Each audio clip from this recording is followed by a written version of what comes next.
नमस्कार मंडळी, तुम्ही पाहत आहात आशूस आर्ट अँड क्राफ्ट चॅनल। इथे मी आज बनवणार आहे एक वॉल डेकोर पीस। माझ्या मैत्रिणीने सांगितलं होतं की तिच्या मुलीचा बर्थडे आहे, प्लीज माझ्यासाठी काहीतरी बनवून दे जे वॉलला डेकोर पीस म्हणून आणि बर्थडेच्या दिवशी तिच्या मेमोरीज म्हणून लावता येईल। तर म्हटलं ठीक आहे, मी काहीतरी बनवून देते।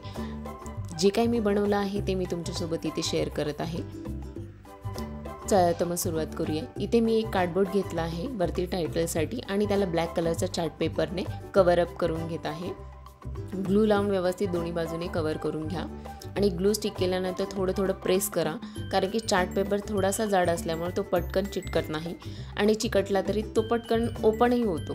त्यामुळे जे काही लावाल ग्लू ते थोडंसं प्रेस करत चला।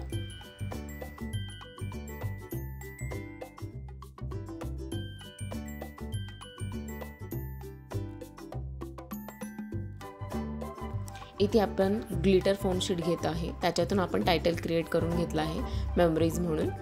ते कट करून घ्यायचं व्यवस्थितपणे आणि आता इथे आपण पट्टीच्या साहाय्याने मार्किंग करून घेणार आहोत। मार्किंग याच्यासाठी करायची आहे की आपण जे काही वर्ड्स क्रिएट केले आहेत MOR ते व्यवस्थित एकसारखेपणाने लागले गेले पाहिजे, त्याच्यातील डिस्टन्स देखील इक्वल राहिलं पाहिजे।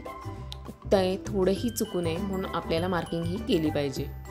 बघू शकता इथे आता फोम शीटवर मी ग्लू लावून घेत आहे आणि ते स्टिक करून घेत आहे। तुम्हाला जर ग्लू असलेली म्हणजे रेडीमेड ग्लू स्टिक असलेली फोम शीट मिळाली तर ती तुम्ही आणू शकता, त्याच्यामुळे आपल्याला ग्लू लावायची गरज पडणार नाही। इथे मी पूर्णपणे मेमोरीज स्टिक करून घेत आहे।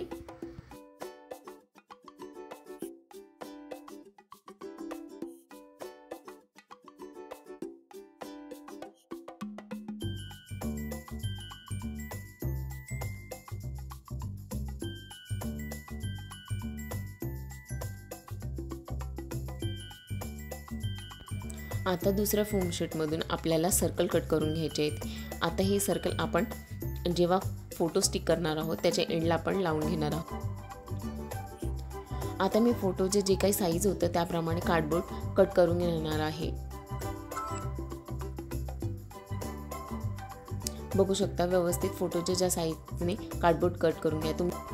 कार्डबोर्ड कट झाल्यानंतर मी त्यावर ब्लॅक कलरचा चार्ट पेपर लावून घेणार आहे। बघू शकता इथे फ्रेम मी तयार करून घेतला आहे पूर्णपणे।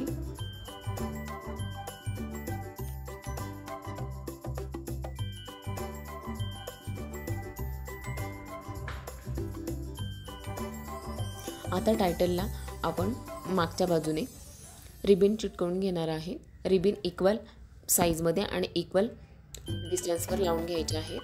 अशा मी 6 रिबिन स्टिक करून घेत आहे। आता इथे आपण कार्डबोर्ड फ्रेम अरेंज करून घेणार आहोत। व्यवस्थितपणे अरेंज करा आणि नंतर त्या स्टिक करून घ्या आणि एंडिंगला आपल्याला ग्लिटर फोमचे जे सर्कल कट केले होते ते स्टिक करून घ्यायचे। फायनल रिझल्ट बघू शकता किती छान सुंदर तयार झाला आहे वॉल डेकोर। तुम्हाला जर माझा व्हिडिओ आवडला असेल तर लाईक, शेअर आणि सबस्क्राईब करायला विसरू नका आणि अजूनही चॅनलला सबस्क्राईब केलं नसेल तर प्लीज सबस्क्राईब करा। थँक्यू मंडळी।